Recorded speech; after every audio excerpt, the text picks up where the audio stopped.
युवा मोर्चा के आह्वान पर उत्तर कन्या अभियान सिलीगुड़ी में उलेन रॉय की हत्या के विरोध में उत्तर बंगाल में 12 घंटा व्यापी बंद को लेकर जिला भाजपा ने मालदा शहर में विरोध जुलूस निकाला। वहीं विभिन्न क्षेत्रों हबीबपुर, हरिश्चंद्रपुर व रतुआ में जुलूस आयोजित किया गया। उत्तर मालदा भाजपा सांसद खगेन मुर्मू, जिला अध्यक्ष गोविंद चंद्र मंडल, युवा मोर्चा महासचिव विश्वजीत रॉय और अन्य भाजपा कार्यकर्ता जुलूस में शामिल हुए। जुलूस मालदा में भाजपा कार्यालय से पूरे मालदा शहर में मार्च किया। नवभारत समाचार मालदा पश्चिम बंगाल से राजेश कुमार जैन।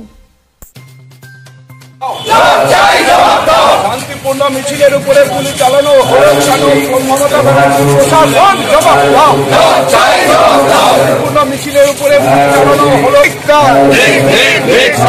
মমতা ব্যানার্জি দলদাস পুলিশকে জানায় ঠিক ঠিক ঠিক শান্তিপূর্ণ মিছিলের উপরে গতকাল গুলি চালিয়ে উলেন রয়কে খুন করা হলো কেন? মমতা ব্যানার্জি দলদাস পুলিশ জবাব দাও।